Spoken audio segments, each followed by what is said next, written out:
Now, emphasizing the critical role of parents in the rearing of children, the Global Day of Parents, which is recognized today, of course, recognizes that the family has the primary responsibility for the nurturing and protection of children. For the full and harmonious development of their personality, children should grow up in a family environment and in an atmosphere of happiness, love, and understanding. And so this morning, we're talking to motivational speaker and relationship counselor, Mr. Michael Stewart, on this very important day. Mr. Stewart, good morning. Thank you so much for joining us on Now. Good morning. Happy to be here. Yes, Mr. Stewart. Now, no stranger to this show, but I want to look at it from a different angle. And so we're talking Global Day of Parents. Tell us the significance of the day and how important is it for, children to have that foundation of a good family life? Well, the United Nations General Assembly felt that it was necessary to put the focus, or as you put it, the spotlight on parenting, because hitherto they would have had the Day of the Family, etc. But specifically for parents, that came in 2012 and started to be celebrated or recognized in 2013 to today. Unfortunately, most people were not aware that there is such a day, the Global Day of Parenting. The importance of that is to help us to put the focus on the importance of parents in developing a society and developing a nation. I think sometimes, and rightfully so, we have ignored the value that parents bring to a society. So the day of Global Day of Parenting is to help children and the nation to say these are the values and these are the important. So today we want to encourage parents as children as much as possible to say something nice to your parents. Recall something, do something nice to the parents so that they'll know that they are recognized, loved, and appreciated in this space that we have. Yeah. Now, Mr. Stewart, one of the things you mentioned is that value that parents bring or the value parents have. So let's look at the role of parents in a family. Can you share some examples of that? Well, just a while ago, your news clip spoke about 5 children, I think 4 girls and 1 boy, who left a home or ran away from a home. And this is more or less, I suspect, is a foster home. And then we saw recently in Guyana, 18 children being burnt, and I think that it was a similar home. You're seeing a growing population of formal homes and not biological homes where people grow up in with father, mother, brothers, sisters, the affinity of people that you love. And then you recognize, but we are not really giving the focus on the family life structure that we have been traditionally known to have. So the importance of this family type is that it brings what we call affinity. It brings a kind of relationship that I don't think homes have, because there isn't a blood relationship. It is more or less a business arrangement. While we understand why it is necessary today, we are saying that that cannot be the ideal, because it is in the home and the parents that would now give the children the guidance as to how to integrate properly into society. That's the key role of parents, to train and develop children to integrate properly into society as far as etiquette and manners, control of emotions, and everything that makes the person that valuable citizen in a country really starts off with the parents before even school, church, and government institutions come into place. And we cannot ignore that. Yeah.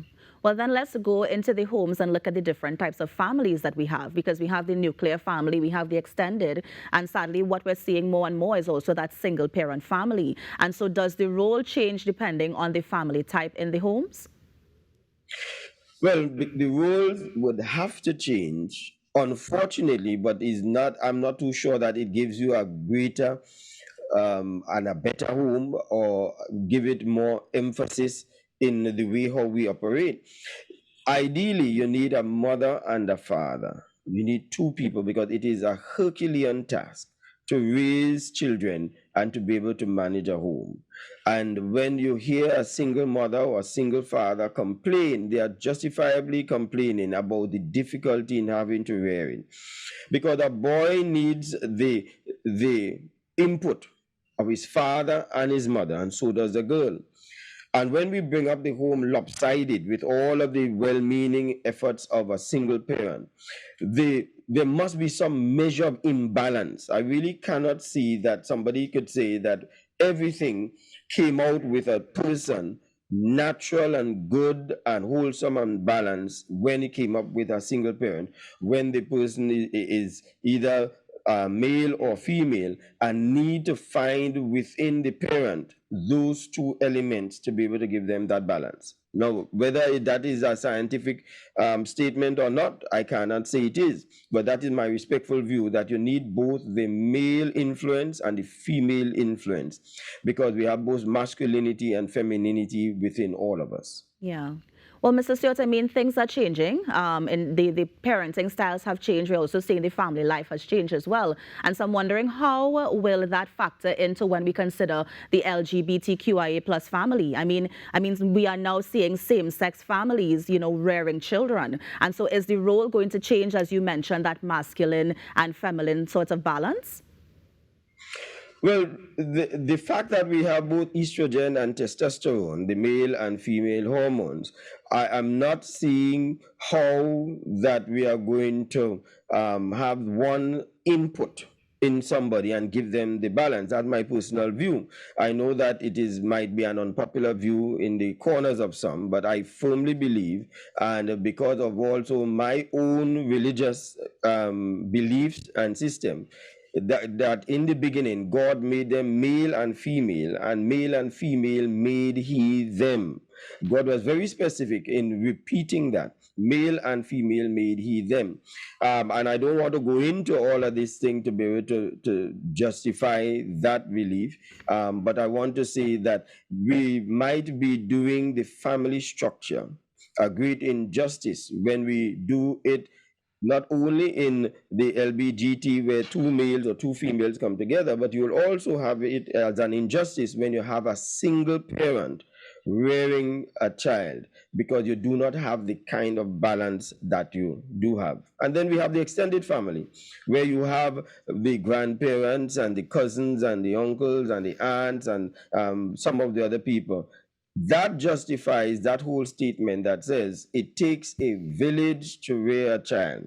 Yeah. That's the village right there, because you do have the support system, and it is a support system that fails our children in society. Why many of the children go rogue, they are in jail, and they are going down road of deviance, etc. Because we have failed our children in providing that support system. The support system around them fell down. Yeah. So then, Mr. Stewart, how can we strengthen those ties? Because you're mentioning that the support system has fallen, maybe even the family structure as well. We're seeing some cracks in it. And so how can we strengthen the ties to ensure that we are producing, right-minded, upstanding citizens in the country? I don't know if you're a parent. One of the things that I always say is this, that, and you will support me when I say that if you're going for your driver's permit, there's a training, teaching, and a test. If you're going to go for a job, there is a schooling that gives you a training, teaching, and test. Almost everything we are able to put something in place to help people to become competent for whatever they are going to face. And one thing that we recognize is that there's no training for parenting. We actually get it on the fly. So a day like today, the Global Day of Parenting, gives us a chance to say, should we not make some more avenues that people, before they become parents, can understand the true import of being a parent? As far, sometimes a boy becomes a father, and we call it accidentally, and a girl becomes a mother accidentally, and then recognize that the whole life has changed. They never catered for this change. They never catered that some of the activities they would have loved to be part of would have now be compromised, or you have to to edit them out of your life for at least temporarily, some of the parties and the fets, etc. There was recently a news story I was reading, I think this week, where a woman or a girl gave birth to a child in a concert. So the question is, was the concert that important as a budding parent for that person to have attended in order to do a thing like that? There are some that they went to the prom and gave the birth at the prom, etc. So that's why we need to do some more training in parenting, probably have more workshops and so on long before the children or once they have age, of course, because Yes. sometimes I think we have reached the age appropriate training. But once they have reached of age and they are beginning to plan their lives, because parenting must be planned parenting. It cannot be accidentally that somebody say, hey, you know, I'm pregnant, or hey, you know, I became a father.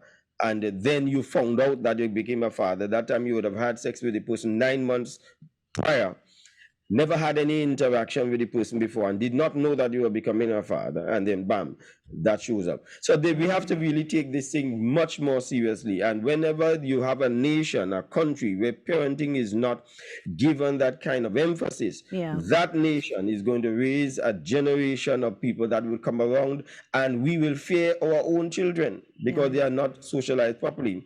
And if I may say, you know, there are two experiments that they did that I read, where we removed adult elephants in this,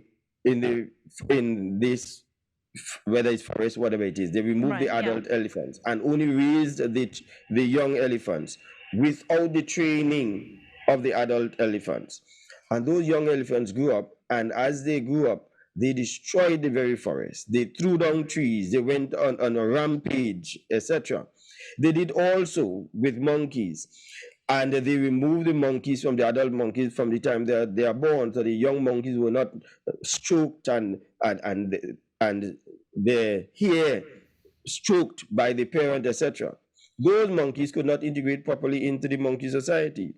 Yeah. This is the same thing that happens with human beings. If you don't have children growing up in good, solid, stable homes, they are going to come up, and we as adults will fear our own children. That's why the importance of parenting. Now, Mr. Stewart, just to say, and of course, for the enlightenment of our viewers, there are parenting courses available. I know that the Ministry of Social Development and Family Services have courses from time to time when after you're a parent, you can go to those courses. So just a point to note that there are programs that are helping, but we are almost out of time. And before you go, just provide us with some tips for those new parents. Because as you rightly said, it is an on-the-job training that you're doing. It doesn't come with a manual. So before you go quickly, just tell us some tips and some parenting tips that you yourself may have used in your personal experience that can help you to raise these citizens who are coming out into the country?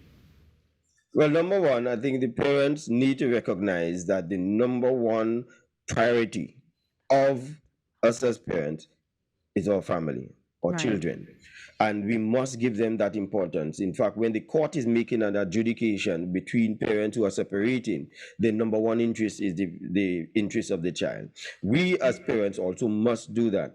Our jobs and our career, the things that we do as hobbies and our friends cannot take priority off of that. When children get the attention of the parents, their personality is adjusted in a very positive way because their needs are met. And once their needs are met, they do not become so clingy and dependent on other people to make them happy. They grow up with a sense of independence. So that's one. The second thing I want to say as a tip to parents is that the child wants us to be their parent, not their friend. But if we are good parents, we will be their friends. But we do not make being their friend as a priority and abrogate our responsibility as being their parent. And Mr. Stewart, we're going to have to cut it right there because unfortunately we're out of time. But I know that you are no stranger to this show and we're going to have you back again soon. But thank you so much for all that you shared this morning. And I know that somebody out there will obviously take the information and sort of inculcate it into their lives. So thank you so much. And thank you very much for having me. You're welcome. And that was Mr. Michael Stewart, a motivational speaker and relationship counselor, just giving us some parenting tips as we commemorate and observe International Day of Parents. You're on the Now Morning Show. We're going to take a break and be right back. Stay with us.